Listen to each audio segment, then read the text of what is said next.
ही जी काही घाण आहे ही लपून ठेवली तर जास्त दुर्गंधी येणार, म्हणून मी समाजासमोर आणले आणि माझा तो अधिकार आहे.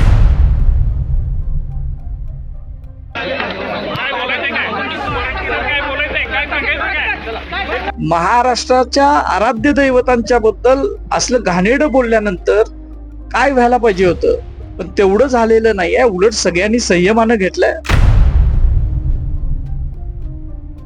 तरी सिस्टीम मध्ये पूर्ण दोष असेल असं वाटत नाही का? कारण की 1 महिना नागपूर असेल आणि थेट कोल्हापूर मध्ये दाखल झालेला गुन्ह्यातला आरोपी तेलंगणात सापडतो. सिस्टीम फेल्युअर आहे का काय जाणून बुजून केलं? हे एका उन्मादातून त्यानं फोन केलेला होता, आता हे सिद्ध झालंय.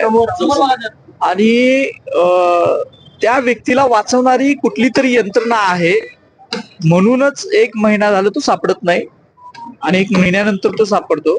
की पूर्ण त्याला कोणी तर सपोर्ट करत असल्याशिवाय होणार नाही. ती कुठली यंत्रणा आहे ती पोलीस दलानं शोधून काढेल. आरोपीचे वकील म्हणतात की सगळी मीडिया ट्रायल आहे आणि मीडियाच्या याच्यातूनच सगळं युक्तिवाद त्यांच्या बाजूने करण्यात आला आणि 41 नोटीस सुद्धा त्यांना देण्यात आली नाही असं बघतोय. मला कायदेशीर समजत नाही, पण मीडिया ट्रायल असायचा संबंध नाही. फेसबुकला पोस्ट करणं, मी स्वतःहून फोन करायला त्याला सांगायला गेलेलं नव्हतं की मला फोन कर आणि असं असं घाणेरडं विषारी वक्तव्य कर. मला 12 वाजता फोन आल्यानंतर सरांनी सांगितल्याबद्दल 3-3:30 पर्यंत मला झोपच आली नाही. कारण महाराष्ट्रामध्ये जिजाऊंच्या बद्दल, शिवरायांच्या बद्दल, शंभूराजांच्या बद्दल असं वक्तव्य करणारी माणसं आहेत, जिवंत आहेत, हेच मला पटत नव्हतं. आणि म्हणून मी ते समाजासमोर, ही जी काही घाण आहे ही लपून ठेवली तर जास्त दुर्गंधी येणार, म्हणून मी समाजासमोर आणले आणि माझा तो अधिकार आहे. मी माझ्या फेसबुकवर मी काही जे लोकांना हार्म होणार नाही, समाजाच्या भावना दुखवणार नाही, या सगळ्या गोष्टी मी लिहू शकतो, मांडू शकतो आणि बोलू शकतो.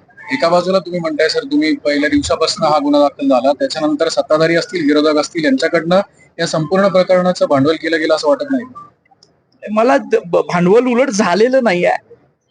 महाराष्ट्राच्या आराध्य दैवतांच्या बद्दल असलं घाणेरडं बोलल्यानंतर काय व्हायला पाहिजे होतं, पण तेवढं झालेलं नाहीये. उलट सगळ्यांनी संयमानं घेतलंय. माझी सुद्धा ती भावना आहे की या अशा गोष्टींमुळं एक उद्रेक होऊ नये, सगळ्यांनी संयमानं घेतलं पाहिजे, माझी भावना आहे. आणि मला वाटत नाही की त्याच्यात कुणी राजकारण केलं आणि कुणी फायदा घेतला असं काही दिसत नाही कुठे.